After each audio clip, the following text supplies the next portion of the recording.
Jangan lupa subscribe.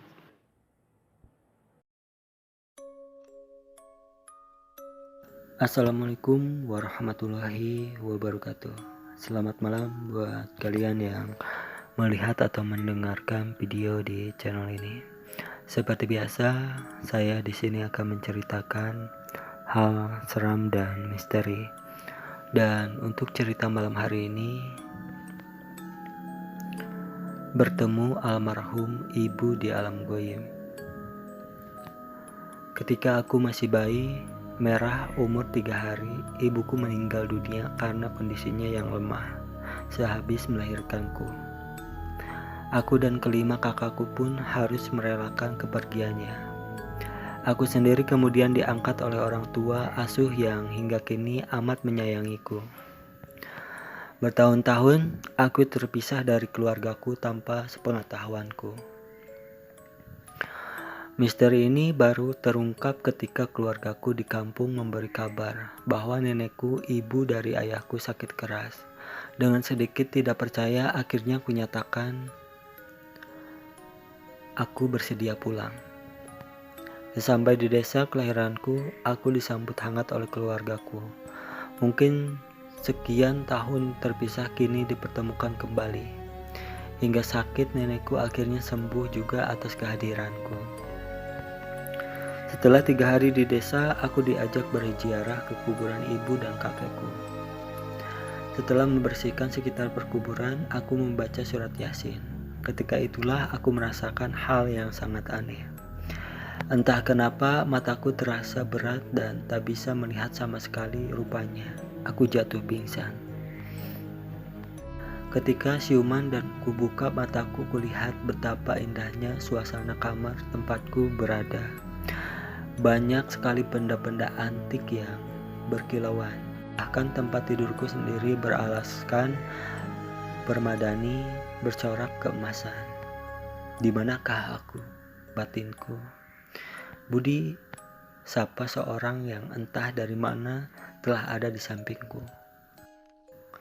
Kupandangi orang yang ternyata sesosok laki-laki agak tua namun rambutnya belum beruban, dengan umur bersekitar 60-an tahun. Tidak usah takut nah, ucapnya kembali. Siapa bapak ini? Tanyaku. Aku adalah kakek dari pihak ibu kandungmu nah, jawabnya. Jadi aku sudah mati? Tanyaku dengan sedikit khawatir. Belum, dan lihatlah, itu ibumu berdiri di dekat pintu, ucap kakekku. Lalu kupandangi ibuku. Kulihat ada senyuman di bibirnya dan sebening air mata di pipinya. Ia mendekatiku dan mengusap rambutku. Ibu, ucapku sedikit bergetar karena haru.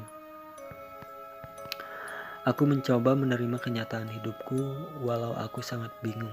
Kenapa aku bisa bersama mereka yang sudah lama tiada?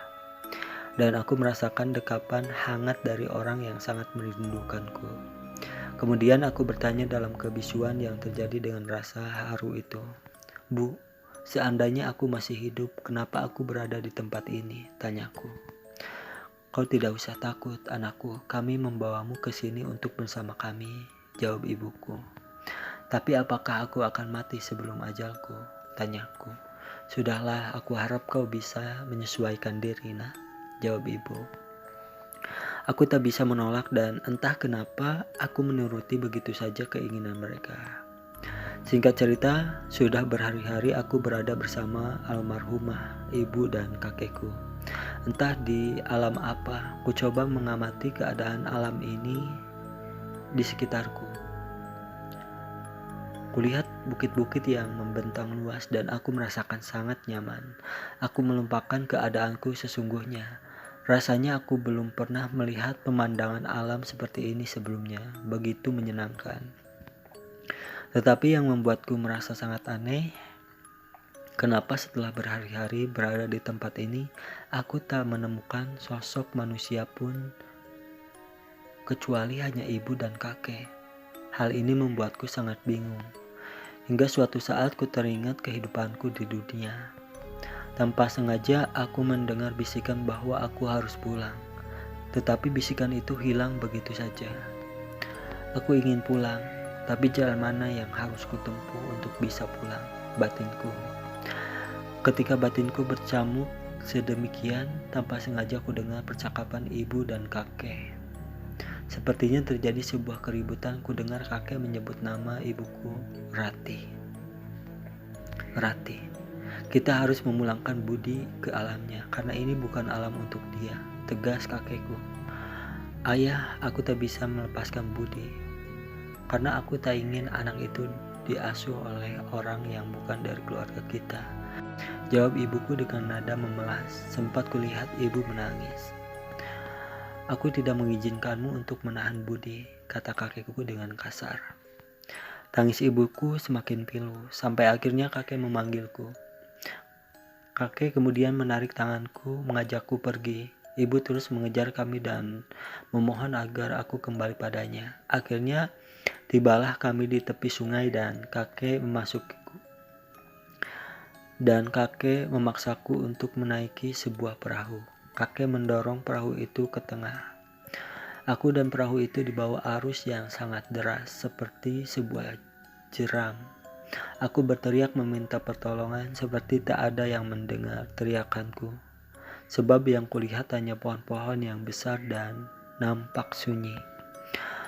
Aku semakin panik karena di hadapanku terdapat sebuah air terjun yang tinggi. Akhirnya aku hanya bisa pasrah. Air terjun itu melemparku ke bawah dan kurasakan tubuhku lemas, tak bisa berbuat apa-apa. Seketika itu pula mataku terasa berat. Semakin lama pandanganku berubah gelap.